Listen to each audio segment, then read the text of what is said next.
या बातमीपत्राचे प्रायोजक आहेत टायझर।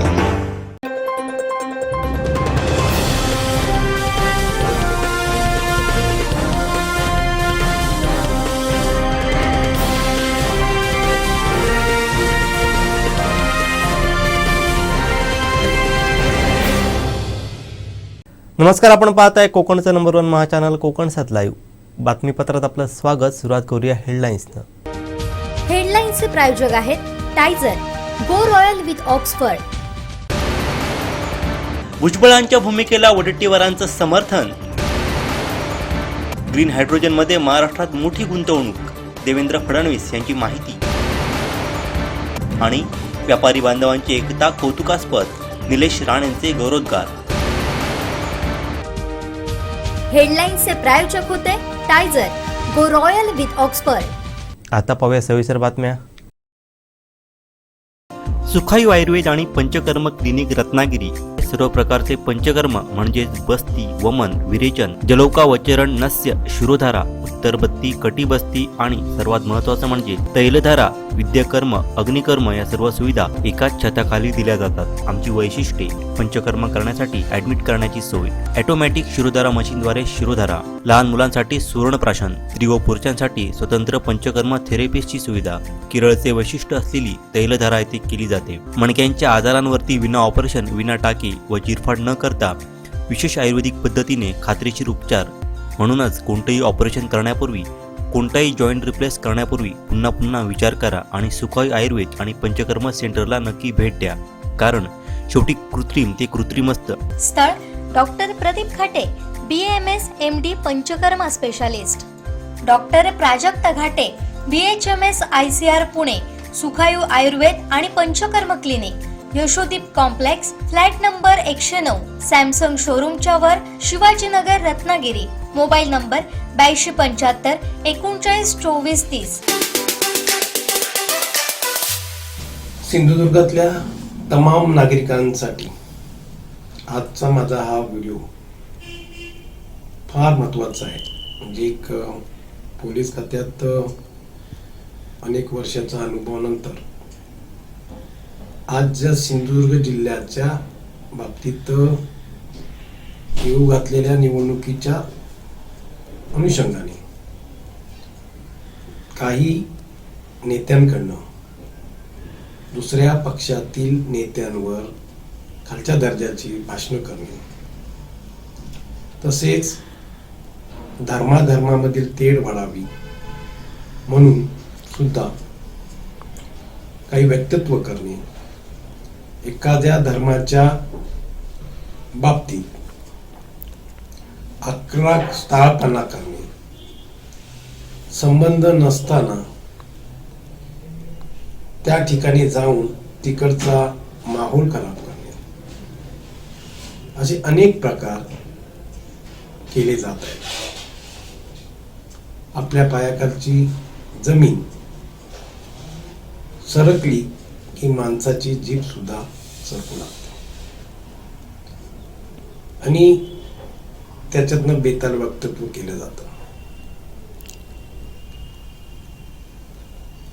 आज अशा वेळी सिंधुदुर्ग जिल्ह्याचं वातावरण हे धार्मिक सलोखा म्हणून कुठल्याही प्रकारचं, अगदी जत्रा यात्रा असो किंवा संदल मिरवणुका असो, उरूस असो, आपण पाहत आलोय अनेक वर्ष दोन्ही धर्म एकमेकाच्या हातात हात घालून त्या कार्यक्रमात सहभागी होत असतात, दोन्ही धर्माचे लोक।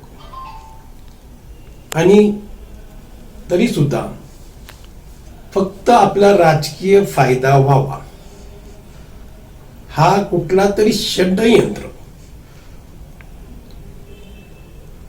साध्य व्हावा ह्याकरिता कुठली तरी प्रकरणं पराचा कावळा करून वातावरण गढूळ करण्यासाठी केली जात आहे। माझ्या या जनतेला या व्हिडिओ माध्यमातून आव्हान आहे, तुमच्या मताचा भ्रष्टाचार म्हणजे फक्त पैशाने नसतो, तुमच्या विचारात सुद्धा भ्रष्टता आणली जाते। मग धार्मिक भ्रष्टता असेल, पक्षीय भ्रष्टता असेल, अशी भ्रष्टता आणून तुमचे विचार एका भरकटवले जातात आणि त्यातनं मग आपल्या बाजूनी मतांतर करण्यात त्याचा उपयोग केला जातो. या षड्यंत्रापासून सर्वांनी सावधान राहायचं आहे. कुठल्याही बेताल व्यक्तित्वाला कुठल्याही प्रकारचा भाव द्यायचा नाही. त्याचा आव असेल तो आव त्यांनी करत राहू दे, पण आपण त्याला भाव द्यायचा नाही. हेच मी या ठिकाणी सगळ्यांना रिक्वेस्ट करतो. असे व्यक्ती कोण आहे ते सिंधुदुर्गामध्ये एकच आहे, सगळ्यांना माहिती आहे. त्याचा नावाचा उल्लेख सुद्धा करताना आपल्या जिभेला म्हणजे ते पाप नको म्हणून करत नाहीये, पण सगळ्या सिंधुदुर्गवासीयांना तुम्हाला माहिती आहे. असल्या लोकांपासून आपण कृपया सावधान करा, त्यांना त्यांची जागा दाखवा. धन्यवाद. जय Maharashtra. Shri Tulja Bhavani complex 1 BHK 2 BHK and shop project by Shri Tulja Bhavani developers, Gawandiwada opposite Asha park near Bharad Naka, Malvan, Sindhudurg. आपल्या स्वप्नातील घर प्रत्यक्षात. Contact details for booking. Ayurved चिकित्सालय आणि पंचकर्म केंद्र, शरीर शुद्धीसाठी ऋतुशोधन, वमन आणि विरेचन. आजच संपर्क साधा. Doctor Yogesh Kodkar, MD, Panchakarma. आयुर्वेद चिकित्सालय आणि पंचकर्म केंद्र, सिद्धिविनायक अपार्टमेंट, शिवाजीनगर, कुडाळ, सिंधुदुर्ग. संपर्क 9850 82 74 42 आणि 97 64 80 85 92. वेळ संध्याकाळी 3 ते 7 वाजेपर्यंत. आगामी काळात मनसेत अनेक पक्षप्रवेश होतील. निष्ठावंतांना मनसे हा एक चांगला पर्याय असल्याचं मनसे नेते अविनाश जाधव यांनी सांगितलं. एक खंबीर नेतृत्व हवं होतं, सन्मानाने काम करता यायला पाहिजे होतं, म्हणून आज संतोषनी पुन्हा मनसेमध्ये प्रवेश केलेला आहे. असे अनेक प्रवेश ठाणे, पालघर, मुंबईमधनं येत्या काळात तुम्हाला पाहायला मिळतील, ज्यांना पुन्हा महाराष्ट्र नवनिर्माण सेनेत यायचंय. आत्ता जर तुम्ही नीट पाहिलात तर विविध पक्षांमध्ये आमदार, नगरसेवक हे महाराष्ट्र नवनिर्माण सेनेतनं पहिले निवडून आलेली सगळी लोक आहेत जी तिकडे गेली होती. तर ती सगळे आता परतीच्या वाटेवर आहेत. तुम्हाला पुढच्या काही दिवसात प्रचंड मोठ्या प्रमाणात मनसेतनं जे नगरसेवक आमदार बाहेर गेलेले ते तुम्हाला पुन्हा येताना दिसतील आणि त्याची एक झलक ती येत्या साहेबांच्या नाशिकच्या दौऱ्यामध्ये तुम्हाला दिसून येईल. मला असं वाटतंय की ज्या पद्धतीचं राजकारण ठाणे जिल्ह्यामध्ये चालू आहे ते पाहता पुढच्या काही दिवसात मनसेमध्ये खूप मोठ्या प्रमाणात प्रवेश होतील आणि हे सतत सुरू राहतील. कारण आयाराम गयाराम सगळ्यांनाच तिकडे घेतलं जातंय आणि त्यामुळे तिथे जे निष्ठावंत आहेत ते प्रचंड नाराज आहेत आणि जे निष्ठावंत नाराज आहेत त्यांना मनसे हा एक चांगला ऑप्शन वाटतोय. त्यामुळे हे सगळेच महाराष्ट्र नवनिर्माण सेनेत येत्या काळात आलेले तुम्हाला दिसतील. पुढच्या काळामध्ये राज्यसभेच्या निवडणूक आहेत, मनसेकडे सुद्धा एक महत्वाचं मत आहे. या मतासंदर्भात आगामी काळामध्ये काय विचार होणार? मला वाटतं की याच्या बाबतीत पक्षाचे प्रवक्ते आणि सन्माननीय साहेब याविषयी सविस्तर बोलतील. माझा विषय आजच्या पक्षप्रवेशाच्या बाबतीतला होता, त्याविषयी मी बोलतो. आमचे दिवसभरातले सर्व अपडेट्स, ताज्या घडामोडी आणि थेट लाईव्ह पाहण्यासाठी सबस्क्राईब करा, लाईक करा कोकणचं नंबर 1 महा चॅनल कोकण 7 लाईव्हचं YouTube channel. Shri Tulja Bhavani complex 1 BHK 2 BHK and shop project by Shri Tulja Bhavani developers, Gawandiwada opposite Asha park near Bharad Naka, Malvan, Sindhudurg. आपल्या स्वप्नातील घर प्रत्यक्षात. Contact details for booking. Green हायड्रोजनमध्ये महाराष्ट्रात मोठ्या गुंतवणुकीचे करार झाल्याची माहिती उपमुख्यमंत्री देवेंद्र फडणवीस यांनी दिली. आज महाराष्ट्र सरकारच्या वतीने माननीय मुख्यमंत्री श्री एकनाथराव शिंदेजी यांच्या उपस्थितीत काही अत्यंत महत्वाचे MOU झाले आहेत. यामध्ये विशेषतः ग्रीन हायड्रोजन या विषयात जवळपास 2,70,000 कोटी रुपयाच्या गुंतवणुकीचे करार आम्ही केलेले आहेत. ज्यामध्ये NTPC जी केंद्र सरकारची आहे, NTPC ग्रीन एनर्जी 80,000 कोटी, अवाडा ग्रीन हायड्रोजन 50,000 कोटी, रिन्यू ई फ्युएल्स 66,000 कोटी, आयनॉक्स एअर प्रोडक्ट्स 25,000 कोटी, L&T ग्रीन टेक 10,000 कोटी, GSW ग्रीन हायड्रोजन 15,000 कोटी आणि वेल्सपन गोदावरी GS2 29,000 कोटी असे जवळपास 2,76,700 कोटी रुपयाचे हे करार आहेत. ज्यातनं 63,000 लोकांना रोजगार मिळणार आहे आणि महाराष्ट्र हा ग्रीन हायड्रोजनमध्ये सगळ्यात अग्रणी राज्य म्हणून या करारांमुळे होणार आहे. आपण सगळ्यांनी नावं देखील बघितली असतील. सगळ्या देशातल्या अतिशय महत्वाच्या कंपन्या आहेत की ज्यांनी महाराष्ट्रासोबत हा करार केलेला आहे. महाराष्ट्र ग्रीन हायड्रोजन मधलं पॉलिसी करणारं पहिलं राज्य ठरलं आहे आणि त्यामुळे इतक्या मोठ्या प्रमाणात ही इन्व्हेस्टमेंट आज महाराष्ट्रामध्ये येते. याच्या व्यतिरिक्त एक अजून महत्वाचा MOU आज आपण या ठिकाणी केला आहे. तो म्हणजे Arcelor Mittal Nippon steel AMNS, जी आज जगातली सगळ्यात मोठी स्टीलची कंपनी आहे, यांच्यासोबत आपण जवळपास 6 मिलियन टनचा त्या ठिकाणी स्टील प्लांटचं MOU केलेलं आहे आणि जवळपास 70,000 कोटी रुपयाची गुंतवणूक ही या स्टीलमध्ये देखील येणार आहे. त्यामुळे आजचा दिवस हा मोठ्या गुंतवणुकीचा तर आहेच, पण त्याच्यासोबत एक तिसरा अतिशय महत्वाचा कार्यक्रम आज आम्ही जो या ठिकाणी घेतला, ज्याच्यामध्ये मित्राच्या वतीने आम्ही ॲग्रिकल्चर व्हॅल्यू चेन असा एक कार्यक्रम हातामध्ये घेतला आहे. कृषी मूल्य साखळी, ज्याच्यामध्ये मागच्या काळात जेव्हा मी मुख्यमंत्री होतो त्यावेळेस आपण स्मार्ट सारखा प्रोग्राम सुरू केला होता आणि त्यातनं जे काही कृषी क्षेत्रात काम करणारे खरेदीदार आहेत किंवा FPOs आहेत, यांच्याशी करार करून शेतकऱ्यांसोबत मूल्य साखळी विकसित करायची, ज्यातनं शेतकऱ्यांना इन्व्हेस्टमेंटची कॅपॅसिटी मिळते, त्यांच्या मालाला त्या ठिकाणी भाव मिळतो आणि हा प्रयोग आपल्याकडे चांगला यशस्वी झाला. आज अशा प्रकारच्या वेगवेगळ्या 20 नवीन मूल्य साखळी तयार करण्याच्या संदर्भात देशातल्या चांगल्या उद्योजकांसोबत आणि FPOs सोबत आज आपण त्या ठिकाणी करार केलेला आहे. यासोबत म्हणजे Amazon सारखा एक प्लॅटफॉर्म की जो देखील आपल्याशी करारामध्ये आलेला आहे आणि आपल्या भारतीय प्लॅटफॉर्म जे आहेत हे देखील आपल्यासोबत करारबद्ध झालेले आहेत. त्यामुळे मोठ्या प्रमाणात या ठिकाणी शेतकऱ्यांना व्हॅल्यू चेनच्या माध्यमातून उत्तम प्रोडक्शन करण्याकरता सीड देण्यापासून तर त्यांचा माल विकत घेऊन मार्केटपर्यंत पोहोचवणे आणि त्यांना योग्य मूल्य देणे या संदर्भातला कार्यक्रम आज आपण पार पाडलेला आहे. आपल्याला कल्पना आहे की मागच्या काळात वर्ल्ड बँकेच्या मदतीने आपण बाळासाहेब ठाकरे स्मार्ट प्रोग्राम सुरू केला होता. त्या प्रोग्रामच्या अंतर्गत आता या मूल्य साखळ्या या ठिकाणी काम करतील आणि मोठ्या प्रमाणात शेतकऱ्यांना त्याचा फायदा होईल. आमचे दिवसभरातले सर्व अपडेट्स, ताज्या घडामोडी आणि थेट लाईव्ह पाहण्यासाठी सबस्क्राईब करा, लाईक करा कोकणचं नंबर 1 महा चॅनल कोकण 7 लाईव्हचं YouTube चॅनल. आयुर्वेद चिकित्सालय आणि पंचकर्म केंद्र, शरीर शुद्धीसाठी ऋतुशोधन, वमन आणि विरेचन. आजच संपर्क साधा. Doctor Yogesh Kodkar, MD, Panchakarma. आयुर्वेद चिकित्सालय आणि पंचकर्म केंद्र, सिद्धिविनायक अपार्टमेंट, शिवाजीनगर, कुडाळ, सिंधुदुर्ग. संपर्क 9850 82 74 42 आणि 97 64 80 85 92. वेळ संध्याकाळी 3 ते 7 वाजेपर्यंत. जिल्हा मुख्यालय पत्रकार संघातर्फे 31 जानेवारीला मुख्यालयातील पोलीस परेड मैदानावरती पत्रकारांच्या क्रिकेट स्पर्धा आयोजित करण्यात आल्या आहेत. स्पर्धा नाही उत्सव अशी पंचलाईन असलेल्या या स्पर्धेचे आयोजक आणि मुख्यालय पत्रकार संघाचे अध्यक्ष संदीप गावडे काय याबाबत म्हणाले, पाहूयात. जिल्हा मुख्यालय पत्रकार संघातर्फे उद्या 31 जानेवारीला क्रिकेट स्पर्धांचं आयोजन करण्यात आलेलं आहे.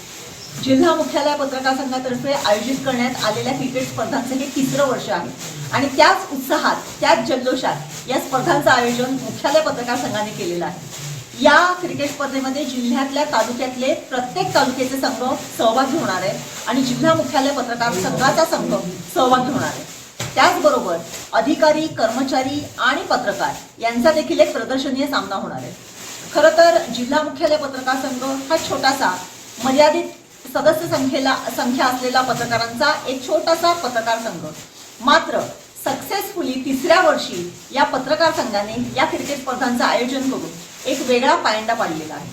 तसं बघायला गेलं तर आपल्या सगळ्या पत्रकारांना असे निवांतपणाचे क्षण फारच थोडे आणि कमी येत असतात, परंतु तरीही आपल्या पत्रकारांच्या आयुष्यातलं किंवा पत्रकारांचा जो काही तंदुरुस्ती आहे, त्यांच्यातलं स्पोर्ट्समन स्पिरिट आहे ते टिकून राहावं याच्यासाठी जिल्हा मुख्यालय पत्रकार संघाने हा जो काही पायंडा पाडलेला आहे तो निश्चितच स्पृहणीय असा आहे.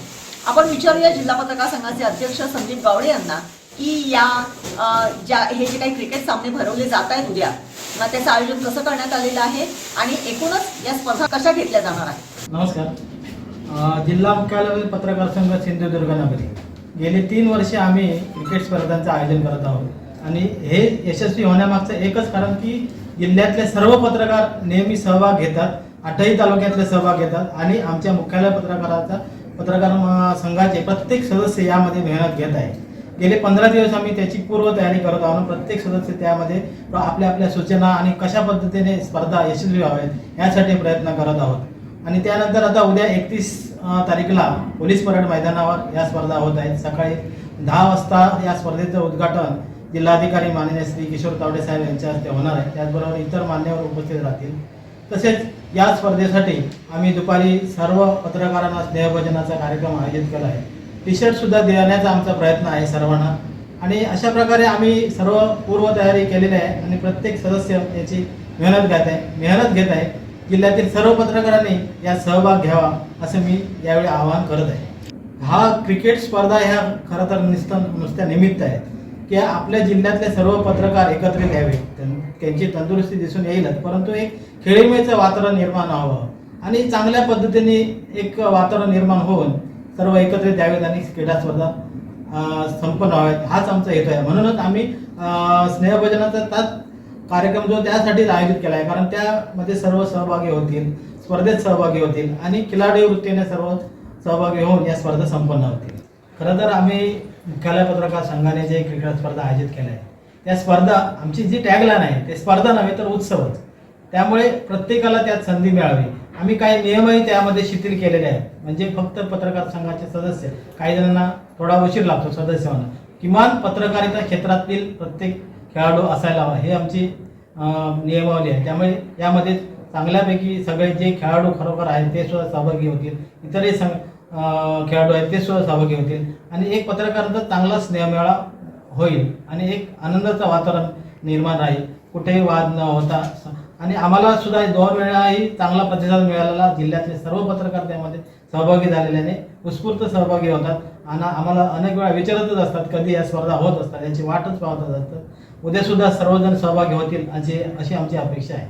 मुळातच ही स्पर्धा आम्ही जी आयोजित केलेली होती ती जिल्ह्यातील जे सगळे पत्रकार आहेत त्यांच्या विचारांची देवाणघेवाण व्हावी, त्यांच्यातील स्पोर्टमन जागृत होऊन त्यांना एक व्यासपीठ मिळावं आणि केवळ पत्रकारांतील स्पोर्टमन कोण आहेत हे जाणून घेण्यासाठी ही स्पर्धा आयोजित केली होती. ही संकल्पना मुख्यालय पत्रकार संघाने सर्वप्रथम राबवली. सलग 2 वर्ष ती यशस्वी केली. मधल्या काळात आम्ही कोरोना काळामध्ये ती स्पर्धा घेऊ शकलो नसलो तरी आम्ही ते सातत्य यावर्षी 3ऱ्या वर्षी राखलेलं आहे. गिरीश परब यांच्याबद्दल बोलायचं झालं तर एक जिल्ह्यातील एक तरुण प्रसिद्ध क्रिकेटर आहे तो आणि त्याचा आम्हाला नियमित मुख्यालय पत्रकार संघाला फायदा झालेला आहे. आतापर्यंत आम्ही जे मुख्यालय पत्रकार संघाने ज्या स्पर्धा जिंकलेल्या आहेत त्या गिरीश परब यांच्या भागीदारीवर किंवा त्याच्या जीवावर आम्ही जिंकलेल्या आहेत आणि ही स्पर्धा यशस्वी होण्यासाठी आम्ही गेले कित्येक दिवस अत्यंत काटेकोरपणे नियोजन करत आहोत. जास्तीत जास्त सर्वच सहभागी खेळाडूंना चांगल्या सुविधा देण्याचा आमचा प्रयत्न आहे. त्यासाठी आम्ही आमचं कसं लावलेलं आहे त्या दृष्टिकोनातून आम्हाला यश येताना दिसत आहे. ही उद्याची जी होणारी स्पर्धा आहे ती अत्यंत उत्साही वातावरणात पार पडेल यात काही शंकाच नाही. जिल्ह्यातील सर्वच पत्रकार मोठ्या संख्येने यामध्ये सहभागी होतील याहीमध्ये आम्हाला काही शंका नाही. तुमच्या माध्यमातून आम्ही मुख्यालय पत्रकार संघाच्या वतीने ते आवाहन करतोय की जिल्ह्यातील जे ज्येष्ठ पत्रकार असतील, वरिष्ठ पत्रकार असतील किंवा तरुण पत्रकार असतील, खेळाडू पत्रकार असतील, या सर्वांनी मोठ्या संख्येने या स्पर्धेमध्ये सहभागी व्हावं. किंवा क्रिकेटर किंवा स्पर्धक म्हणून नाही तर एक प्रेक्षक म्हणून किंवा आम्हाला प्रोत्साहन देण्यासाठी या स्पर्धेमध्ये सहभाग दर्शवून ही स्पर्धा यशस्वी करण्यासाठी सहकार्य करावे असं मी आवाहन करतो. सिंधुदुर्ग नगरी पत्रकार संघाने जे आयोजन केलं आहे ते मुळात सगळ्या वयोगटातील स्पर्धकांनी किंवा खेळाडूंनी आमच्या पत्रकार संघाच्या खेळावं यासाठी घेतलेलं आहे. त्यामुळे याच्यामध्ये खेळण्याचा एक वेगळा उत्साह आहे. वय बाजूला ठेवून स्पिरिट म्हणून याच्यात आम्ही सहभागी होणार आणि माझ्यासारख्या वयोवृद्ध जे कोण असतील त्यांनी त्याच्यात सहभागी व्हावे आणि सहभाग घेता न आला, समजा त्यांच्या याच्यात 11मध्ये टीममध्ये जरी त्यांना संधी मिळाली नाही तरी त्यांनी या स्पर्धेचा आनंद लुटण्यासाठी बघण्यासाठी सगळ्यांनी उत्साहाने यावं हेच मला वाटते. आम्ही पूर्ण टीम सोबत आहोत. पहिल्यापासूनच आम्ही आता 3-4 वर्ष कंटिन्यूच कार्यक्रम राबवत आहोत क्रिकेट स्पर्धेचा. त्यामुळे आनंद होतोय आणि उत्साह पण वाटतोय आणि आम्ही स्वतः आज पण खेळलेलो आहोत. तसंच पुढे पण सर्व मित्र परिवार आणि आमच्या पत्रकार संघाच्या यामध्ये सामील व्हावं अशी माझी विनंती आहे. जिल्हा मुख्यालय पत्रकार संघातर्फे या क्रिकेट स्पर्धांचं अत्यंत उत्साहात असं आयोजन करण्यात आलेलं आहे. त्यांचं जी काही कॅचलाईन आहे, पंचलाईन आहे, तीच अशी आहे की स्पर्धा नव्हे उत्सव. आणि अशाच उत्सवी वातावरणामध्ये अत्यंत उत्स्फूर्तपणे या स्पर्धेचं आयोजन करण्यात आलेले हे सगळे टीम मेंबर जे आहेत त्यांच्या चेहऱ्यावरचं चैतन्य आणि उत्साह जर बघितला तर उद्या होणाऱ्या स्पर्धांची आपण निश्चितच कल्पना करू शकतो. उद्याचा दिवस हा निश्चितच सगळ्या जिल्ह्यातल्या पत्रकारांसाठी अत्यंत उत्साहाचा, स्पोर्ट्समन स्पिरिटचा आणि इथे येऊन खेळण्याचा आहे. आणि त्याच्यासाठी सगळे जिल्ह्यातले पत्रकार निश्चितच इथे येतील आणि या क्रिकेट स्पर्धांचा आनंद घेतील. परंतु त्याबरोबर सगळ्यात महत्त्वाचं असं आहे की एकी आणि एकीच्या जोरावरती घडवलेल्या ह्या पत्रकारांच्या स्पर्धा, ही एकी ह्या जिल्हा पत्रकार संघाचं, जिल्हा मुख्यालय पत्रकार संघाचं हे जे काही एकीचं जे काही बळ आहे ते सातत्याने असंच टिकून त्यांच्याकडून दरवर्षी किंबहुना 25 वर्ष 50 वर्ष ह्या स्पर्धेची यावीत, ह्या स्पर्धेचं ठिकाण हेच असावं अशी मी आशा करते. आणि उद्याच्या दिवसाची आपण निश्चितच वाट बघूया, कारण गिरीश परब आणि त्यासारखे अनेक चांगले आणि पट्टीचे खेळाडू उद्या आपल्या खेळांचं या ठिकाणी प्रदर्शन करणार आहेत. सगळ्यांना मी पुन्हा एकदा शुभेच्छा देते आणि अध्यक्ष तुम्हाला देखील शुभेच्छा देते या स्पर्धांचं फार चांगल्या पद्धतीने आयोजन केल्याबद्दल. आणि आता आपण भेटूया उद्या सकाळी क्रिकेट ग्राउंडवरती सिंधुदुर्ग नगरीच्या. तुम्ही येणारच आहात, मी तर आहेच तिथे. आमचे दिवसभरातले सर्व अपडेट्स, ताज्या घडामोडी आणि थेट लाईव्ह पाहण्यासाठी सबस्क्राईब करा, लाईक करा कोकणचं नंबर 1 महा चॅनल कोकण 7 लाईव्हचं YouTube चॅनल. सुखायू आयुर्वेद आणि पंचकर्म क्लिनिक रत्नागिरी सर्व प्रकारचे पंचकर्म म्हणजेच बस्ती, वमन, विरेचन, जलौकावचरण, नस्य, शिरोधारा, उत्तरबत्ती, कटिबस्ती आणि सर्वात महत्त्वाचं म्हणजे तैलधारा, विद्याकर्म, अग्निकर्म या सर्व सुविधा एकाच छताखाली दिल्या जातात. आमची वैशिष्ट्ये: पंचकर्म करण्यासाठी ऍडमिट करण्याची सोय, ऑटोमॅटिक शिरोधारा मशीनद्वारे शिरोधारा, लहान मुलांसाठी सुवर्णप्राशन, स्त्री व पुरुषांसाठी स्वतंत्र पंचकर्म थेरपिस्टची सुविधा, केरळचे वैशिष्ट्य असलेली तैलधारा येथे केली जाते. मणक्यांच्या आजारांवरती विना ऑपरेशन, विना टाके व चिरफाड न करता विशेष आयुर्वेदिक पद्धतीने खात्रीशीर उपचार. म्हणूनच कोणतेही ऑपरेशन करण्यापूर्वी, कोणताही जॉईंट रिप्लेस करण्यापूर्वी पुन्हा पुन्हा विचार करा आणि सुखायू आयुर्वेद आणि पंचकर्म सेंटरला नक्की भेट द्या, कारण शेवटी कृत्रिम ते कृत्रिम असतं. स्थळ doctor Pradeep Khate, BAMS MD Panchakarma specialist. Doctor Prajakta Ghate, BHMS ICR Pune, Sukhayu Ayurved आणि Panchakarma clinic, Yashodeep complex, flat number 109, Samsung शोरूमच्या वर, शिवाजीनगर, रत्नागिरी. Mobile number 8275 39 24 30. भुजबळांच्या ओबीसी आरक्षणाच्या भूमिकेला काँग्रेस नेते विजय वडेट्टीवार यांनी जाहीर पाठिंबा दिलाय. पाहूयात नेमकं काय म्हणाले विजय वडेट्टीवार.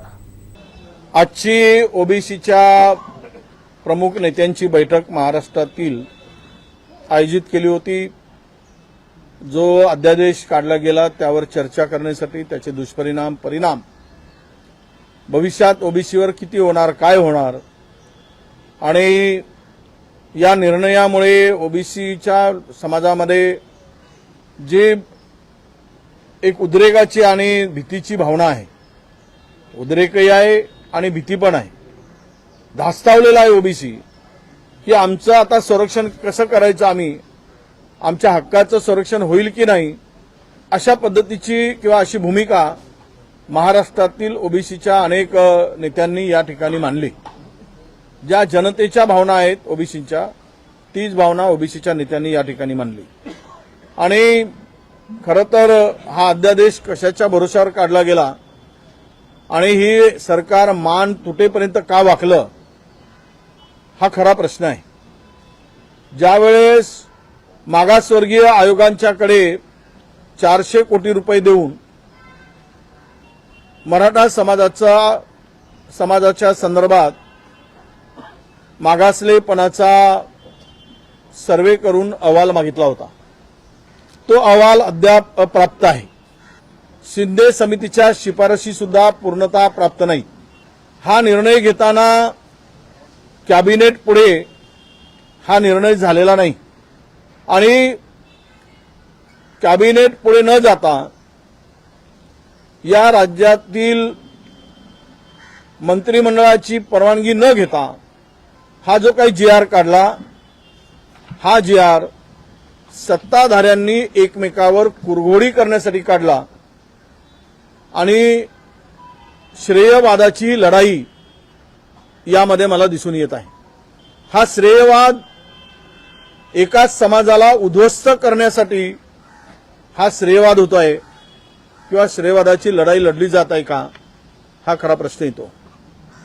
खरं तर मुख्यमंत्री यांनी शपथेची पूर्तता करण्यासाठी समस्त ओबीसी समाजाला पायाखाली तुडवण्याचा निर्णय घेतला का, त्याला खड्ड्यात पुरण्याचा निर्णय घेतला का, किंवा ओबीसी यांना कमकुवत आहे, कमजोर आहे, लढू शकत नाही, एकत्र नाही, त्यामुळे यांना काही केलं, कसंही यांना वागवलं,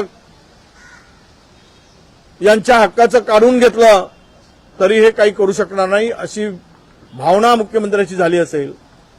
म्हणून मला वाटतं की कॅबिनेटचा निर्णय न होता हा निर्णय त्यांनी घेतला. हे निर्णय घेत असताना आपल्या सगळ्यांना माहीत आहे की सगळे सोयरे हा शब्द त्या ठिकाणी वापरला. सगळे सोयरे वापरल्यामुळे कास्ट आणि व्हॅलिडिटी काढणं, ज्या व्हॅलिडिटीसाठी अटी होत्या जात पडताळणी प्रमाणपत्रासाठी, त्या शिथिल केल्यामुळे आता या कॅटेगरीच्या लोकांमध्ये, त्यामध्ये SC असेल, ST असेल किंवा OBC असेल, कोणालाही सहज शिरकाव करता येईल अशा प्रकारची व्यवस्था या अधिसूचनेमध्ये आहे. सहज तो कास्ट सर्टिफिकेट मिळू शकेल, सहज कोणी व्हॅलिडिटी मिळवू शकेल आणि सहजपणे कुठल्याही कॅटेगरीमध्ये प्रवेश करू शकेल. याचाच अर्थ असा की या कॅटेगरीच्या या लोकांच्या हक्काचं आरक्षण हे संपवण्याचा पहिली सुपारी किंवा पहिलं पाऊल शिंदे सरकारनी किंवा एकनाथ शिंदे मुख्यमंत्र्यांनी टाकलेला आहे. आणि म्हणूनच जर उद्या हे सगळे सोयरे आणि दिलेले किंवा सापडलेल्या नोंदी आणि सगळ्या सोयऱ्यांना देण्यात त्यांचा समावेश, यातून साधारणतः 1.25 ते 2 कोटी लोकांना ओबीसीच्या आरक्षणामध्ये फायदा देण्याचा निर्णय या GR मध्ये झालेला आहे. आज हे जर 2 कोटी लोकांचा समावेश होत असेल तर मला वाटतं कॅटेगरीच्या SC, ST आणि OBC मध्ये नव्याने आलेली हे यांची संख्या साधारणतः 90% जाईल.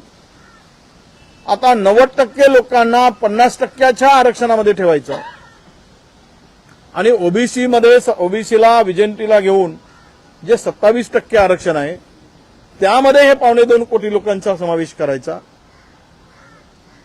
आणि त्यांना आरक्षणाची सोय करून द्यायची. हेच मुळात ओबीसीचं सर्वस्व हक्क, संविधानिक हक्क हिरावणारा हा निर्णय मुख्यमंत्र्यांनी घेतलेला आहे. मराठा समाजाला आरक्षण देण्यासंदर्भात जी भूमिका वारंवार मुख्यमंत्र्यांनी मांडली की आम्ही ओबीसीतून आरक्षण देणार नाही, ओबीसीच्या वाट्याचं काढून घेणार नाही, जी भूमिका उपमुख्यमंत्र्यांनी मांडली त्याच भूमिका ती बदलली. त्या भूमिकेवर ते ठाम राहिले नाहीत आणि ओबीसीच्याच वाट्यातून हे सर्व समावेशक भूमिका किंवा सामावून घेण्याची भूमिका या सरकारने घेतलेली आहे. एकीकडे या सगळ्या संदर्भात ही भूमिका घेत असताना यांचे वेगवेगळे वक्तव्य पुढे येत आहेत. एक तर नारायण राणेंची भूमिका घेतलेल्या सरकार विरोधी भूमिका आहे का, हे त्यांच्या वक्तव्यातून दिसत आहे. दुसरीकडे देवेंद्र फडणवीसजी म्हणतायत की आम्ही वरिष्ठाकडे या भूमिकेच्या संदर्भात चर्चा करू. म्हणजे काय, त्यांची भूमिका जर वरिष्ठाकडे चर्चा करण्याची असेल म्हणजे हा अध्यादेश काढला त्यांना त्यांचा विरोध आहे का, या सरकारचं शिंदे फडणवीसांचं एकमत आहे काय की नाही आहे, हेही कळायला मार्ग नाही. म्हणजे वेगवेगळ्या भूमिकेतून जी भूमिका आता कॉन्ट्रोवर्शियल दिसते. एकीकडे मुख्यमंत्री म्हणतात की मराठा समाजावरचे जे गुन्हे झालेत ते आम्ही विड्रॉ करू, आम्ही काढून घेऊ, तर उपमुख्यमंत्री म्हणतात की ते आम्हाला सरसकट काढता येणार नाही. म्हणजेच या सरकारमध्ये दोघांच्या अडेलतट्टू भूमिकेमुळे आणि दोघांच्या श्रेयवादामुळे आमच्या ओबीसीचा बळी जातो आहे, हे आता मला दिसायला लागलं आहे. याला जबाबदार म्हणून सरकार आहे की शिंदे आहेत की कॅबिनेट आहे याचा खुलासा कुठेही होताना दिसत नाही. जर हे शिंदेनी मराठा समाजाचा नेता म्हणून मिरवण्यासाठी घेतलेला निर्णय असेल तर या राज्यातील ओबीसीला त्यांनी विष देऊन मारून टाकावं. प्रत्येकाला त्यांच्या हातात एक विषाचा प्याला द्या आणि तुम्ही मराठ्याचा नेता व्हा. या राज्यातील ओबीसीला संपवून टाका, त्याला अधिकारापासून दूर ठेवा, वंचित ठेवा आणि तुम्ही मराठ्याचा नेता व्हा. पुन्हाही सर्वोच्च पदावर बसलेल्या व्यक्तींना सर्व समाजाचं हित लक्षात घेऊन निर्णय घेण्याची अपेक्षा असते. परंतु दुर्दैवानं ज्या पद्धतीनं मागील काही दिवसामध्ये जी भूमिका मांडली गेली ती एका समाजाच्या हितासाठी मांडली गेली, मात्र इतरांच्या हिताचा विचार त्या ठिकाणी केला गेला नाही. हे या आमच्या समाजाचं दुर्दैव आहे असं मी मानतो. आमचं दुर्दैवच आहे. आणि अशा सगळ्या परिस्थितीमुळे ही जी गोंधळाची परिस्थिती आता जी काय निर्माण झाली, या गोंधळातून मात्र आपण कुठे चाललो याचा विषय या ठिकाणी नक्की येतोय. म्हणजे मला पुन्हा दोन गोष्टी तुमच्या नक्कीपणे आणून दिले पाहिजेत. शुक्रे समितीचा अहवाल अजूनही आला नाही मागासवर्गीय समितीचा, तर मागासवर्गीय कोण हे सिद्ध कसं होणार. राहिला विषय ज्यांना नोंदी आहेत किंवा ज्यांना वंशावळीप्रमाणे नोंदी आहेत त्यांना देण्यासाठी आमचा अजिबात विरोध नाही. पण हे सगळे सोयरे म्हणून जर एकानी दुसऱ्या समाजाशी लग्न केलं तिथेही त्यांना घुसवणार आणि सर्वांना मात्र त्यामध्ये घेऊन टाकण्याचा जो काही निर्णय झाला याला मात्र नक्की आमचा विरोध राहील. आणि म्हणून हे सगळी परिस्थिती पाहता जे काही आता 16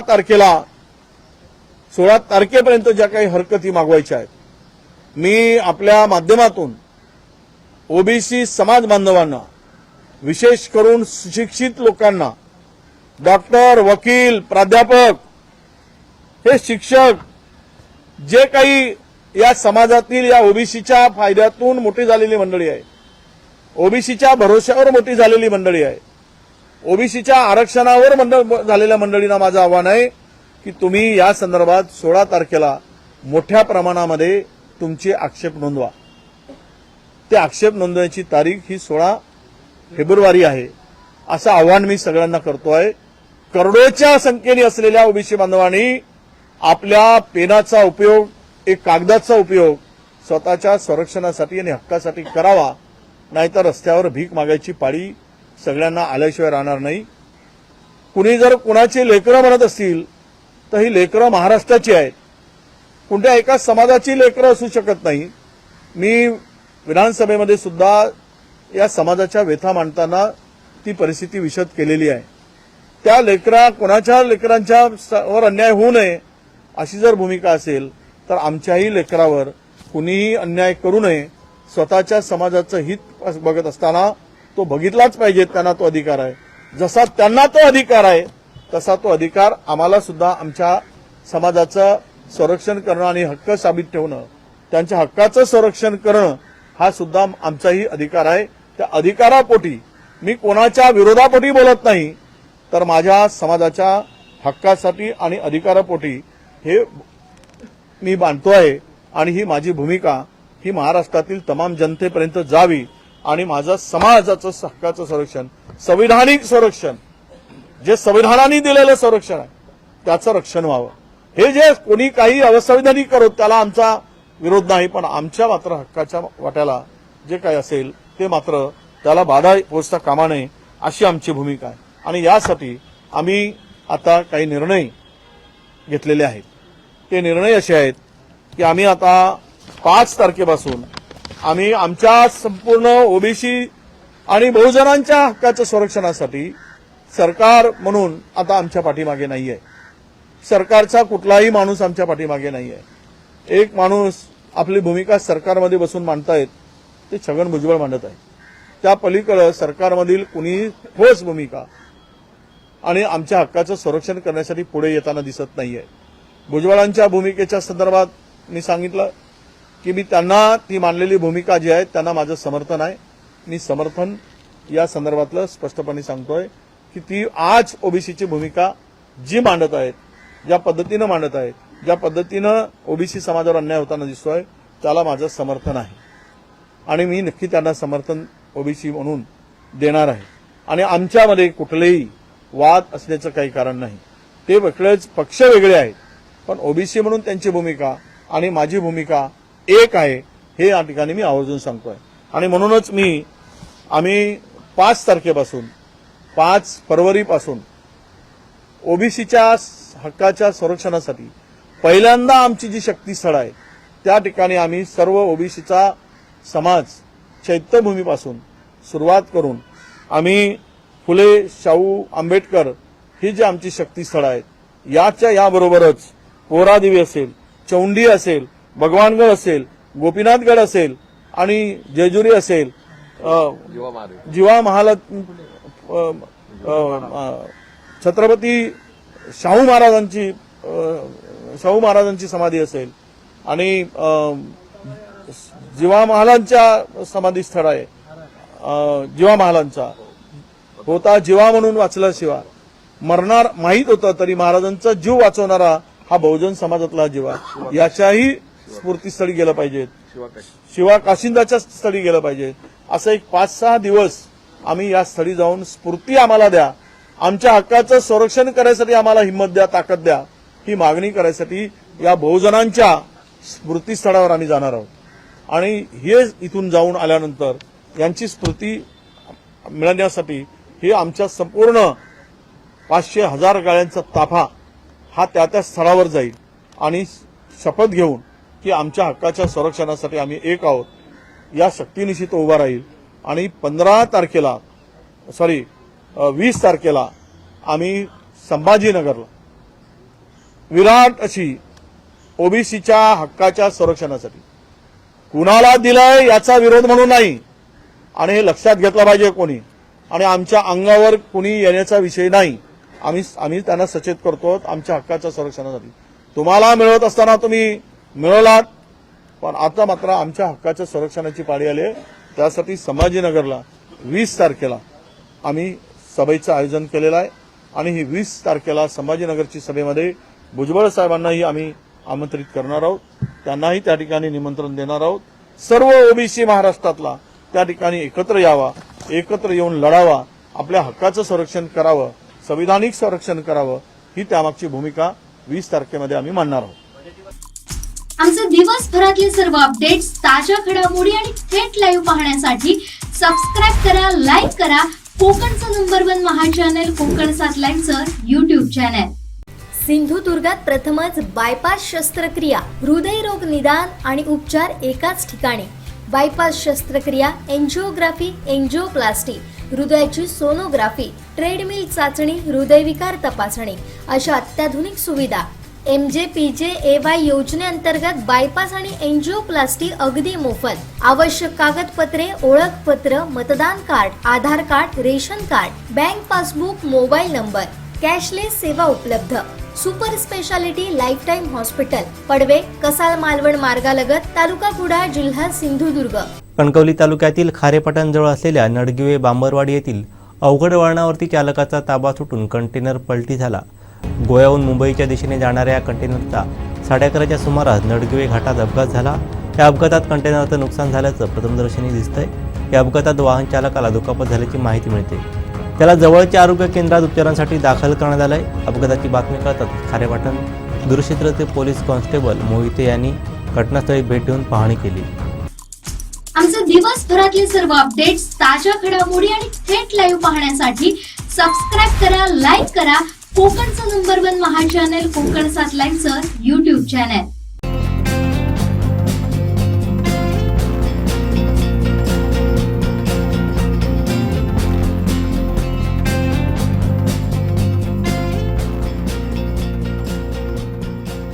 अनंत टिप्या रिफ्रेश व्हा. व्यापारी बांधवांची एकता कौतुकास्पद आहे. राजकीय रॅली फेल पडतील अशा उत्स्फूर्त प्रतिसादात व्यापारी महासंघाची रॅली मालवण शहरात निघाली. व्यापारी बांधवांची एकजूट अशीच वाढती राहो असं प्रतिपादन भाजपा कुडाळ मालवण विधानसभा प्रमुख निलेश राणे यांनी व्यक्त केलं आहे.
मालवण व्यापारी संघाचा मालवण व्यापारी संघाचा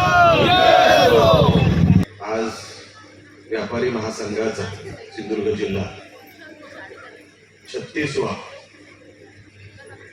आजचा हा वर्धापन दिवस आणि मालवण तालुक्याचा 50 आले.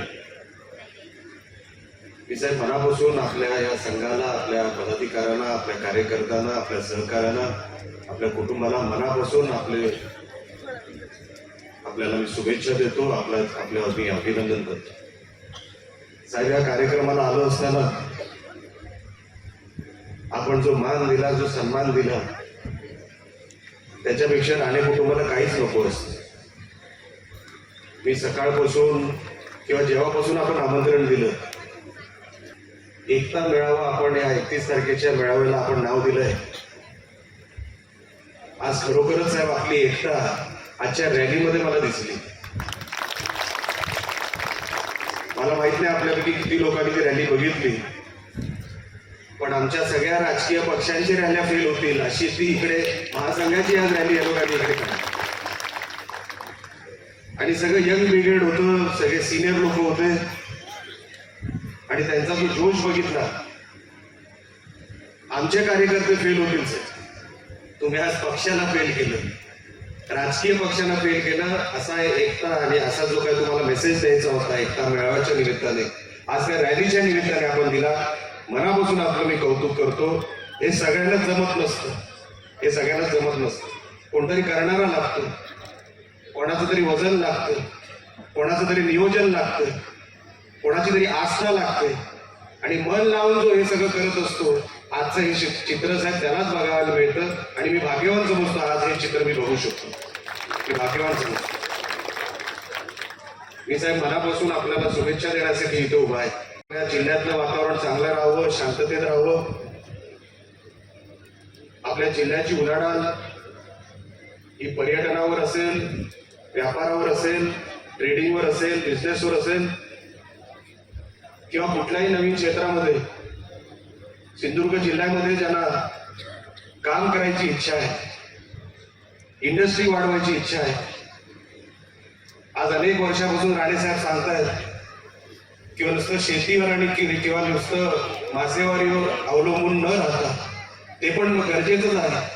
शेती पण गरजेची आहे, मासेमारी पण गरजेची आहे, पण त्याच्याबरोबर एक व्यापाराची जोड यावी, एक इंडस्ट्रियलायझेशन यावं जे पर्यावरणाला पूरक असेल, पर्यावरणाला हानी न पोचवणार असेल, पण नवीन नवीन उद्योग यावेत, चांगले उद्योग इथे यावेत. म्हणून अनेक वर्ष राणेसाहेब आपल्या परीने इकडे प्रयत्न करतायत. आमचाही तोच प्रयत्न आहे की आपला इकडचा मुलगा मुलगी शिकलेला, ग्रॅज्युएट झालेला, पोस्ट ग्रॅज्युएट झालेला, नोकरी शोधायला किंवा उद्योग शोधायला आपला जिल्हा सोडून कुठल्या परजिल्ह्यात जाऊ नये, परराज्यात जाऊ नये, त्याला दोन हाताला काम, त्याला उद्योगधंदे इथेच करायला संधी मिळावी, असं एक वातावरण तयार करावं. याच्यासाठी आमच्यासारखे तरुण लोक इकडे कार्यकर्ते इथे प्रयत्न करतात. आम्हाला आहे तिथेच राहू द्या. आम्हाला साहेब फक्त जनतेची सेवा करण्यामध्ये इंटरेस्ट आहे. या जिल्ह्यातून पैसे कमवून जाणं वगैरे काही नाही. दोन हाताला काम इथे मुलांना मिळावं, मुलींना मिळावं, इकडे उद्योगधंदे चांगले यावेत आणि जगाच्या नकाशावर मालवणचं नाव झालेलंच आहे, सिंधुदुर्गाचं नाव जगाच्या नकाशावर पोहोचवावं एवढीच फक्त मनामध्ये इच्छा आहे. आपल्या सगळ्यांनी मला फार मोठेपण दिलं, तेवढ्या मोठेपणाचा मी लायक आहे का मला माहित नाही, पण साहेब आपण जे मला मान सन्मान दिला ते कधी ना कधीतरी या जिल्ह्यासाठी, या मातीसाठी परतफेड नक्की करणार एवढा शब्द देतो आणि ते सांगतो. आमचे दिवसभरातले सर्व अपडेट्स, ताज्या घडामोडी आणि थेट लाईव्ह पाहण्यासाठी सबस्क्राईब करा, लाईक करा कोकणचं नंबर 1 महा चॅनल कोकण 7 लाईनचं YouTube चॅनल. शेवटी ठळक घडामोडी पुन्हा एकदा. हेडलाईन्सचे प्रायोजक आहेत टायझर, गो रॉयल विथ ऑक्सफर्ड. भुजबळांच्या भूमिकेला वडेट्टीवारांचं समर्थन. ग्रीन हायड्रोजनमध्ये महाराष्ट्रात मोठी गुंतवणूक, देवेंद्र फडणवीस यांची माहिती.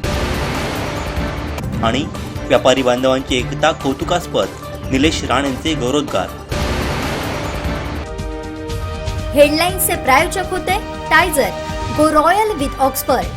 बातमीपत्रात वेळ झाली ते थांबण्याची. पाहत राहा बदलत्या कोकणचा बुलंद आवाज. कोकणचं नंबर 1 महा चॅनल कोकण 7 लाईव्ह. धन्यवाद.